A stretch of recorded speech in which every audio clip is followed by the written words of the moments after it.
오늘은 왼손잡이 에웃이라는 제목으로 사사기 3장 15절에서 22절 제가 봉독합니다.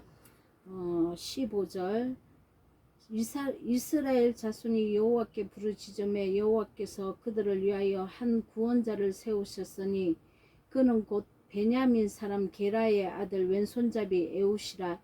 이스라엘 자손이 그를 통하여 모압 왕 에글론에게 공물을 바칠 때에 에웃이 길이가 한 규빗 되는 좌우에 날선 칼을 만들어 그의 오른쪽 허벅지 옷에 차고 공물을 모압 왕 에글론에게 바쳤는데 에글론은 매우 비둔한 자였더라.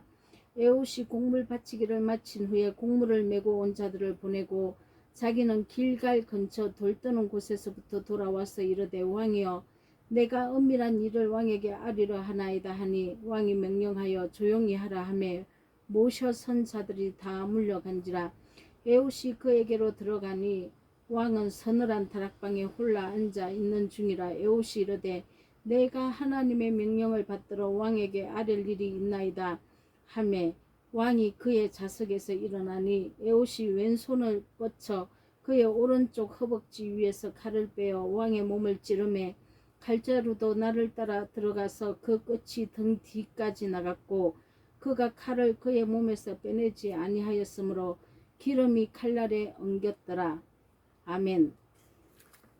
자, 이 에웃은 하합이라는 뜻의 이름이 있습니다. 이스라엘 백성들이 하나님과 멀어지자 여호와께서 모압 왕 에글론을 강성하게 하였습니다. 그래서 이 에글론 왕 밑에서 이스라엘을 무려 18년 동안 압제했고 이스라엘은 그 고통 속에서 백성들이 하나님께로 부르짖으니 하나님께서 또 그 고통 속에 있는 이스라엘 백성들을 구원하시기 위해서 에웃을 일으켜서 이스라엘을 구원하신 그런 사건입니다. 자, 에글론을 비둔한 모압 왕 에글론이라고 얘기를 하는데 이게 영적으로는 우리의 육신적인 마음을 뜻하고 있습니다. 우리가 이렇게 육신적인 생각과 마음에 잡혀서 이렇게 죄를 짓고 있는 상태죠. 그거가 종려나무 성읍을 점령을 해서 다스렸듯이 우리 육신이 우리의 마음을 중심을 하나님께 드리지 못하고 육신에 속한 사람을 만들어서 조공을 바치게 했다는 것은 육신이 하자고 하는 대로 뭔가 마음을 원하는 대로 욕심을 위해서 사는 죄의 종이 되었다는 것입니다. 계속 우리는 악한 마귀에게 조공을 바치죠. 조공을 바치면 안 됩니다. 우리가 악에 대해서는 금식을 해야 되는데 이 조공을 바친다는 것은 우리가 악을 계속 우리 몸으로 만들어내는 것을 얘기하고 있습니다. 그러면은 이 육신적인 지배를 우리가 사단에게서부터 지배를 당할 수밖에 없는 육신의 생각과 마음을 빼앗기고 사는데 우리가 어떻게 승리를 할 수 있습니까? 첫 번째로는 하나님께 엎드려야 합니다. 자, 15절 그는 베냐민 사람이라고 게라의 아들 왼손잡이 에웃이라 이렇게 말을 하고 있습니다. 에웃은 모압에게 조공을 바치는 이스라엘의 담당 관리입니다. 그런데 왜 하나님은 이렇게 에웃을 사용해서 이렇게 모압 왕 에글론을 치게 했을까요? 이 에웃은 베냐민 사람 게라의 아들 왼손잡이라고 이렇게 소개합니다. 왜 왼손잡이라고 소개합니까? 왜 베냐민 사람이라고 소개를 합니까? 이 베냐민은 12지파 중에서 가장 나약한 자가 베냐민 지파입니다. 그리고 왼손잡이라는 것은 오른손의 역할을 하지 못하는 이렇게 오른손의 역할, 그러니까 하나님이 오른손을 붙들고 계시지 않습니까? 그러니까 많이 부족하다는 사람이죠. 하나님의 일을 아직까지 하지도 못하고 미약하고 아직 죄에 많이 넘어지고 너무나 부족한 사람을 표현할 때 왼손잡이라고 얘기를 하고 있습니다. 이 모습은 저와 여러분의 모습일 것입니다. 너무나 부족하고 죄를 이겨보려고 하지만 죄를 이길 수도 없고 옛사람의 성품을 진멸해야 되는데도 불구하고 알면서도 넘어지고 이게 내가 이길 수 없다는 것입니다. 이것을 깨달은 자가 에웃이라는 것입니다. 그래서 먼저 베냐민 출신 아주 미약한 지파의 출신이죠. 아버지가 게라인데 게라의 뜻은 또 손님이라는 뜻입니다. 자기의 터전도 권리도 없는 나그네와 같은 사람이죠. 거기에다 왼손잡이 오른손이 제구실을 하지 못하는 의의 사람이 아니라는 것이죠. 오른손은 하나님의 능력인데 하나님의 능력이 안 나타난다는 것은 죄의 사람이라는 것입니다. 그래서 에골론에게 공물을 바치는 이렇게 육신에 원하는 대로 살 수밖에 없는 그런 나약한 인간이라는 것이죠. 그런데 하나님은 이런 사람을 쓰신다는 것입니다. 자, 고린도전서 1장 26에서 29절 형제들아 너희를 부르심을 보라. 육체를 따라 지혜로운 자가 많지 아니하며 능한 자가 많지 아니하며 문불 좋은 자가 많지 아니하도다. 그러나 하나님께서 세상에 미련한 것을 택하사 지혜 있는 자들을 부끄럽게 하려 하시고 세상에 약한 것들을 택하사 강한 것들을 부끄럽게 하려 하시며 하나님께서 세상에 천한 것들과 멸시받는 것들과 없는 것들을 택하사 있는 것들을 폐하려 하시나니. 자, 우리가 하나님의 오른손의 역할을 한다는 것은 도무지 우리에게서 나오는 능력이 아니라는 것입니다. 하나님의 능력으로 세상의 부한 자들을 부끄럽게 한다고 얘기를 하고 있습니다. 그래서 이 능력들은 내게서 나오는 것이 아니고 오직 하나님의 은혜입니다.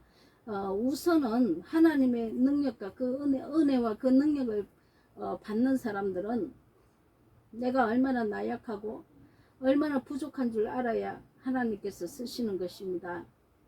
자신만만하고 그러고 있으면 그것이 처리될 때까지 하나님께 쓰임을 받을 수가 없는 것입니다. 겸손해야 합니다. 자, 야고보서 4장 6절에 그러나 더 큰 은혜를 주시나니 그러므로 일렀으되 하나님이 교만한 자를 물리치시고 겸손한 자에게 은혜를 주신다 하셨느니라 이렇게 말합니다.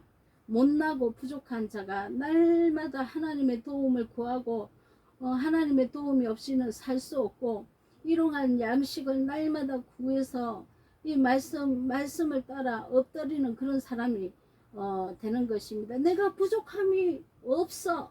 라우디아 교회처럼 나는 부유한 자가 되면 하나님께 엎드리지 않습니다. 내가 많이 알고 있는데 왜 엎드리겠습니까?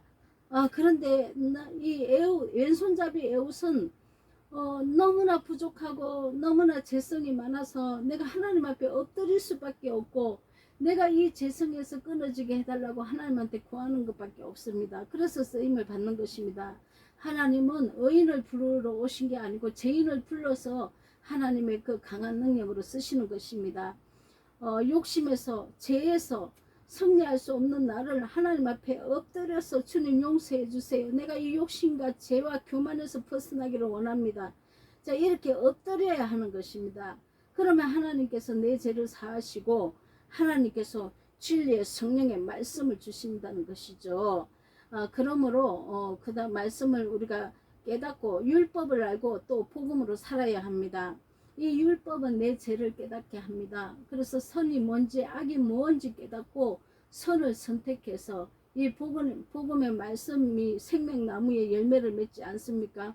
이 선이 복음이라는 것이죠. 이 복음을 우리가 살아내야 한다는 것입니다. 율법에서 우리가 죄를 깨닫고 예수님 그 십자가 보혈로 내 죄를 가져가서 내가 제사함을 받았다면 이제 선을 선택해서 복음으로 살아야 한다는 것이죠. 자, 16절 에웃이 길이가 한 규빗 되는 좌우에 날선 칼을 만들어 그의 오른쪽 허벅지 속에서 차고 곡물을 모압한 에골론에게 바쳤는데 에골론은 매우 비둔한 자였더라. 자, 먼저 말씀의 칼을 통해서 선악간의 자기 상태를 알아야 합니다. 그래야 정확하게 심령을 찌를 수 있는 것입니다. 우리가 하나님 말씀을 너무나 이 주옥 같은 말씀을 여기저기서 많이 듣습니다. 좋은 말도 듣고 나한테 이로운 말도 듣고 나를 교육하는 교훈의 말도 듣고 세상의 예화도 듣고 너무나 좋은 말들을 많이 듣죠. 그러나 그 말들이 내 심령을 찔러내서 쪼개느냐, 내 죄를 쪼개서 내 죄를 발견해 주느냐. 그래서 하나님 십자가 보혈 앞에서 나를 엎드리게 해서 내가 그 보혈의 피를 덮을 수 있게 해주느냐. 자, 이런 말씀 아니면은 나를 구원할 수가 없습니다. 자, 우리가 그래서 칼날을 아주 날카롭게 갈아야 합니다. 명철하지 않으면 정말 핵심의 말씀 5분 전하기 위해서 말을 뱅뱅뱅뱅 돌려서 한 1시간을 2시간을 얘기했다 합시다 우리가. 그런데 그 속에 정말 이 완전 명철한 말씀은 5분밖에 안 들어있다고 치면은 우리가 이 혼미해져서 무엇을 얘기하는지 알지 못합니다. 이 말씀이 나갈 때는 명철해야 합니다. 그래서 내 죄를, 내 세포 곳곳에 숨어있는 죄들을 찔러내서 회개에 합당한 열매를 맺을 수 있도록, 회개할 수 있도록 인도해야 된다는 것이죠. 달콤한 말, 사랑스러운 말, 아름다운 말, 교훈의 말, 이런 거는 나를 찔러 쪼갤 수 없다는 것입니다. 자, 나를 구원을 해야죠. 이 성경 말씀 66권은 내게 다 적용이 돼야 됩니다. 그래서 가인의 길에 서 있는 나를 발견하고 그리고 내가 아벨이라면 아벨의 길에 내가 언제 서 있었던가, 지금 서 있는가, 내가 이스마엘의 길에 서 있는가, 아니면은 내가 이삭의 길에 서 있는가, 항상 이것을 발견해야 된다는 거죠. 내가 바리새인과 서기관의 길에 서 있는가, 아니면 예수님의 복음 안에 서 있는가, 항상 이게 나한테 적용시켜야 됩니다. 이스라엘의 역사로 우리가 배우고 익힌다면 나랑 아무 상관이 없습니다. 왜 이스라엘의 멸망과 이스라엘의 부흥을 얘기했을까요? 다 나한테 이스라엘이 어떻게 해서 멸망했고 어떻게 해서 예수님께 제사함을 받고 구원에 이르렀는가. 진리의 성령이 임했지만은 또 진리의 성령을 따라가지 않고 또 다시 타락한 자는 무엇인가 하는 것을 밝혀주는 것이 아닙니까? 자, 이 역사책은 나에게 적용돼야 하는 것입니다. 그래서 히브리서 4장 12절에서 13절에 하나님의 말씀은 살아있고 활력이 있어 좌우의 날선 어떤 검보다도 예리하여 혼과 영과 및 간절과 골수를 찔러 쪼개기까지 하며 또 마음의 생각과 뜻을 판단하나니 지으신 것이 하나도 그 앞에 나타나지 않음이 없고 우리의 결산을 받으실 이에 눈앞에 만물이 벌거벗은 것 같이 드러나리라. 예리한 좌우의 날선 금을 알아야 합니다. 선이 무엇인지 악이 무엇인지 이 양면성을 알아야 합니다. 왜 율법을 버립니까? 율법이 선을 얘기를 하고 악을 얘기를 하고 있지 않습니까? 이 율법에 우리는 비춰야 합니다. 이 비춰서 율법의 저촉을 받으면 우리는 죽은 자들입니다. 그래서 예수님 은혜가 필요한 자들이죠. 율법에 비치지 않으면 우리가 죄도 알아야 되고 선도 알아야 하는데 이 선악을 분별할 수 없다는 것입니다. 해결을 해야 하는데 무엇이 선이고 무엇이 악이고 무엇이 진리고 무엇이 비진리인지 알아야 해결할 수 있을 거 아닙니까? 그런데 율법을 왜 몽뚱그려서 다 버립니까, 여러분? 선악을 알아야 된다고요. 선이 뭔지 율법을 알아야 된다고. 악이 뭔지 율법을 알아야 된다고. 그래서 우리가 선도 따라가고 악도 따라가고 우리가 선악이 내 속에서 다 나옵니다. 그런데 우리가 복음으로 산다는 것은 무엇입니까? 선을 따라 사는 게 복음으로 사는 거고, 이 선은 십계명이고 이 선은 산상수훈에 다시 복음으로 하나님께서 말씀하고 있는 것입니다. 자, 육적으로 십계명이 풀어져 있지만 성령의 진리가 오면은 이 십계명이 영적으로 또 풀어집니다. 그래서 우리가 영과 육은 하나가 되어야 합니다. 육으로 우리가 행하는 죄도 지면 안 되겠지만 영으로 내 마음에 일어나는 이 모든 악들도 다 제거해야 된다는 거죠. 그래서 선을 따라가야 한다는 것입니다. 진리의 성령이 오시면 이게 무엇인지 하나님께서 이렇게 율법을 완성하는 것이 무엇인지 우리가 왜 율법을 완성해야 되는지 깨달아지게 될 것입니다. 여러분, 우리가 율법을 버리면 안 됩니다. 절대로 율법을 버리면 선이 뭔지 악이 뭔지 알 수가 없습니다. 그래서 율법은 선한 것입니다. 율법을 버렸다는 것은 제가 늘 몇 번 이렇게 말씀이 나갈 때마다 정말 반복을 하고 되풀이를 할 수밖에 없는 게, 아무리 얘기를 해도 알아듣지를 못합니다. 이해가 안 가는 모양입니다. 그래서 계속 되풀이를 해서 영의 귀가 좀 열리고 영의 눈이 벗겨져야 합니다. 이 눈의 비닐이 지금 뱀의 비닐이 우리 눈에 덮어씌고 있어서 이 영의 눈이 3번 벗겨져야 합니다. 그래서 다시 말을 하지만 폐해진 율법이 있고 완성된 율법이, 완성해야 되는 율법이 있습니다. 자, 이 모세에게 준 율법은 하나님의 선한 것입니다. 그런데 유전의 전통으로 가리키면서 많은 행위가 이렇게 더해졌죠. 그래서 하나님이 말씀하지 않는 어떤 613가지의 이 율법이 더해져서 이스라엘 백성들을 고통스럽게 했다는 것입니다. 근데 이 율법의 본연의 모습을 되찾기 위해서 예수님이 오셔서 다시 선포해 주셨는데, 우리가 폐해진 율법은 뭐냐면 피의 제사, 지금도 양을 잡고 염소를 잡고 양과 비둘기를 잡고 소를 잡고, 우리 제가 나온 것을 1년에 한 번 몰아서 잡아서 들고 갑니다. 예루살렘 성전으로 가서 우리가 거기서 양을 잡든지 비둘기를 잡든지 죄지은 사람이 들어가서 양을 잡아야 합니다. 짐승을 잡아야 합니다. 이 짐승을 잡을 때 내 죄를 짐승한테 다 전가시켜야 됩니다. 하나님 아버지, 내가 언제 이런 죄를 지었습니다. 이런 죄를 지었습니다 하고 다 전가시켜야 된다는 것이죠. 레위기의 제사법에 보면은 나와 있습니다. 그러면은 그러나 이 양과 소와 비둘기를 잡을 때, 1년 미만의 염소도 잡을 때 그 눈을 볼 수밖에 없습니다. 이 짐승은 내 죄 때문에 죽는구나, 내가 다시는 죄 짓지 말아야지 하면서 잡는다는 것이죠. 누가 잡냐면 죄 지은 본인이 잡는 것입니다.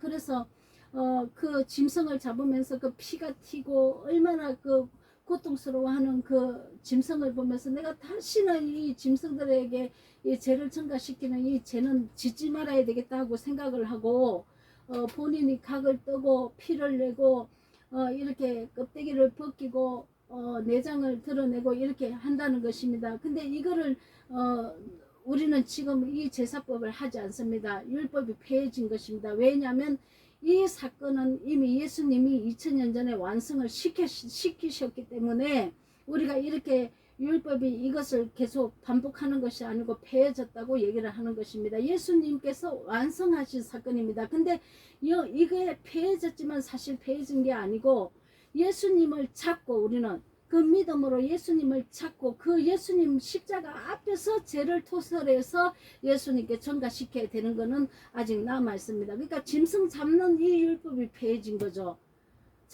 잘 들으셔야 합니다. 제발 여러분. 그리고 두 번째 폐해진 거는 뭐냐면, 안식일과 월삭과 이런 절기, 초실절, 맥추절, 뭐 이런 추수감사절, 이런 장막절, 이런 거를 하나님께서 폐해신 것입니다. 절기를 지키는 것을 편론하지 말라고 그랬습니다. 왜냐하면 이 초실절, 맥추절, 초실절, 수장절, 추수감사절, 장막절, 이런 거는 뭐냐면, 자, 우리 예수님 안에서 이것도 완성이 된 것입니다. 그래서 이것도 예수님을 완성을 하셨기 때문에 이 절기 가지고 편론하지 말고, 이 절기 지키는 걸 가지고 너희들 서로 변론하지 말라는 것입니다. 예수님 안에서 거룩하게 되는 것으로 이제 우리가 변해야지, 이걸 가지고 내 안에 죄가 가득해 가지고 절기 지켰다고 내가 천국 갑니까? 아니라는 것이죠. 그래서 이 절기 의식법, 이 의식법을 하나님께서 폐하신 것입니다. 예수님 안에서 완성시킨 것입니다. 그런데 자, 윤리 도덕법도 예수님 안에서 완성시켰습니다. 예수님이 내 죄를 다 안고 죽으셨기 때문에 하나님께서 완성시켰는데, 그런데 이 윤리 도덕법은 내가 지금 살아있지 않습니까? 예수님께 다 전가시키고 죽어버리면 상관없는데 내가 아직까지 이 땅에 살아있기 때문에 앞으로 우리가 천국의 시민법인 이 도덕윤리법, 기독교 도덕윤리법입니다. 세상 도덕윤리법을 얘기하는 게 아니고 기독교 도덕윤리법, 이것은 천국 시민법입니다. 여러분, 이 천국 시민법은 우리에게 지켜 행하라고 다시 복음으로 새 언약으로 남겨주신 것입니다. 이것이 산상수훈이라는 거죠. 그런데 이게 율법을 다 폐해가지고 아예 말씀이 깡그리 이거를 무시해버리면 우리가 어떻게 나온단 말입니까, 여러분? 자, 그래서 이 하나님께서 다시 열어주신 이 천국 시민법인 이 복음은 우리가 반드시 지키어 행해서 영생에 들어가야 합니다. 그런데 이게 그러니까 우리가 얼마나 말씀을 잘못 보고 있는지 모릅니다. 여러분 정신 차리고 누가 내가 존경하는 사람이 말씀을 전했다 하지만 그 말씀이 성경에 위배되고 잘못됐으면 끊어내야 한다는 것이죠. 내가 사람 따라 좋은 사람 따라 가면 되겠습니까? 자, 우리 부모가 얼마나 좋습니까? 얼마나 감사하고 우리 부모처럼 나를 사랑하는 사람이 어디 있습니까? 그러나 내 부모가 이단에 빠져 있다면은 내가 끊어서 나와야 되지 않습니까? 자, 그리고 내 부모가 다른 곳으로 인도하면 예수 그리스도의 진리로 인도하지 않고 몰몬교나 뭐 어디 다른 데로 또 인도한다면은 그리고 다른 말씀 속으로 또 인도를 한다면은 분리해서 나와야죠. 부모는 공경하되 그 법은 따라가면 안 된다는 것입니다. 그런데 내가 지금 이렇게 받아먹는 이 목사님 훌륭하고 학식도 많고 한다고 해서 내가 그거 다 섭득하면 안 됩니다. 여러분, 정말 진리인가 아닌가 베레아 사람처럼 점검을 해서 가야 된다는 거죠. 내가 점검할 수 있는 능력이 왜 안 생깁니까? 진리의 성령을 구해야죠. 진리의 성령을 구하면 하나님이 반드시 귀로 듣게 하시고 깨닫게 하신다는 것입니다. 그런데 우물 안에 개구리가 되어서 그 우물 안이 왕국인 줄 알고 그 물만 먹고 있는다는 거죠. 강물도 있고 바닷물도 있는데. 자, 내가 무슨 말 하는지 좀 알아들었으면 좋겠습니다. 자, 그래서 이 에훗이 에훗은 왼손잡이라고 했죠. 그래서 우리가 제가 죄인 줄 알려면 우리가 율법을 바로 알아야 된다는 것입니다. 자, 그러면 야고보서 1장 23절에서 25절에 한번 보겠습니다. 성막 앞에 이렇게 말씀을 이렇게 씻는 물두멍이 있죠.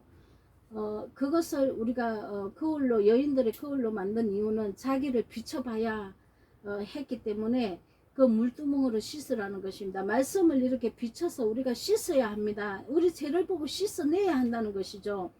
야고보서 1장 23절에서 25절에 보면은 누구든지 말씀을 듣고 행치 아니하면 그는 거울로 자기의 생긴 얼굴을 보는 사람 같아서 제 사신을 보고 가서 그 모습이 어떠했는지를 곧 잃어버리거니와 자유롭게 하는 온전한 율법. 자, 자유롭게 하죠. 자, 짐승의 피를 지금 잡으면 안 되죠. 우리는 지금 그 개신교에서는 아무도 그렇게 잡는 사람 없습니다. 이게 폐해졌다고 이미 우리는 지키고 있지 않습니까? 이미 폐해졌기 때문에 우리는 안 잡고 있습니다. 그런데 뭐 일단 우리가 율법을 버릴 게 뭐 있습니까? 이미 이건 안 지키고 있는데. 자, 그런데 그리고 월삭을 지키고 맥추절을 지키고 안식일을 지키고, 자, 이런 것도 폐해졌다고요. 폐해졌다고. 그러면 지금 교회 안 가도 됩니까? 그런 얘기가 아니지 않습니까? 그 특정한 날에 의미를 두지 말라고. 왜 수요일날 예배도 드리고 매일 새벽에도 예배 드리고 아침에도 드리고 저녁에도 드리면 좋죠. 근데 한 날을 지키기 위해서 그건 아니라는 것이죠. 우리가 토요일날 모이기로 했으면 토요일날 모이면 되고, 수요일날 모이기로 했으면 수요일날 모이면 되고, 일요일날 모이기로 했으면 일요일날 모이면 됩니다. 일주일 내내 모이기로 했으면 일주일 내내 모여도 되고, 그런 거 가지고 싸울 필요 없습니다, 여러분. 그래서 우리가 이 우리가 이 말씀을 보고 율법을 깨닫고 우리가 잘못된 걸 씻어내야 합니다. 자, 사사기 3장 18에서 19절에 에훗이 공물을 바치기를 마친 후에 공물을 메고 온 자들을 이렇게 보냈답니다. 자기는 길갈 근처에 돌 떠는 곳에서부터 돌아와서 이르되 왕이여 내가 은밀한 일을 왕에게 아뢰려 하나이다. 자, 왕에게 할 얘기가 있다고 이렇게 얘기를 합니다. 은밀하게 얘기해야 된다고 해서 주변에 사람을 물리칩니다. 자, 우리가 죄를 드러낼 때 공식적으로 하나님 아버지 앞에서 우리가 예수님 그 십자가 앞에서 우리가 공식적으로 이 말씀을 선포할 때 누구 개인을 많은 사람들 앞에서 이렇게 우리가 죄를 이렇게 공식적으로 드러내지는 않습니다. 말씀이 그냥 나가기 때문에 각자 들은 사람이 마음이 찔리는 사람이 있고 찔리지 않는 사람이 있다는 거죠. 그런데 이 에훗은 그 에골론 왕에게 은밀히 할 얘기가 있다고 말을 하면서 남들이 부끄럽지 않게 자 우리가 그 사무엘이 다윗을 나단 선지자가 다윗을 찾아간 것처럼 이렇게 모든 사람들을 물러나게 해서 왕에게만 은밀하게 얘기를 합니다.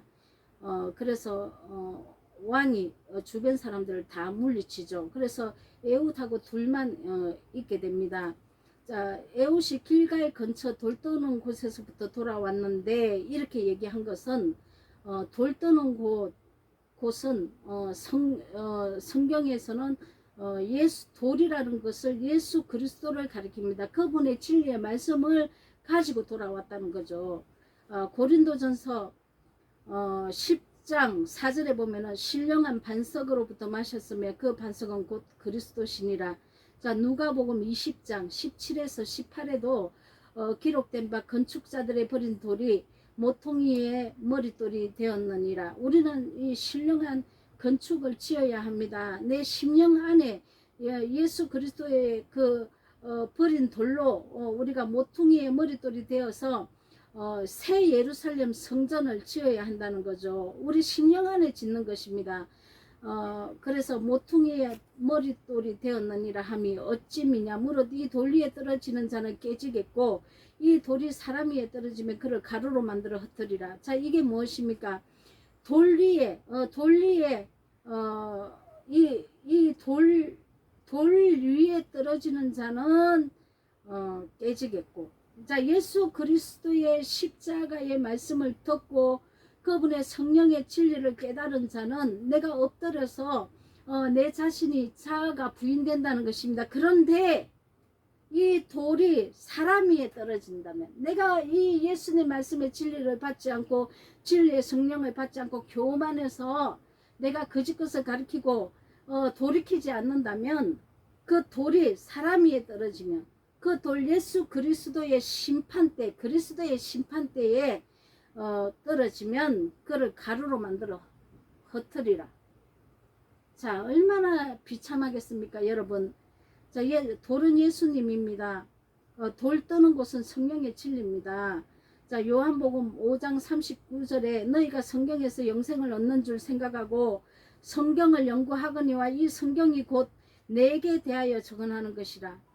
복음에 대해서 우리는 발견해야 됩니다. 복음이 무엇인지 율법에 비춰서 선과 악을 알고 그 율법 안에 있는 복음을 발견해야 된다는 것이죠.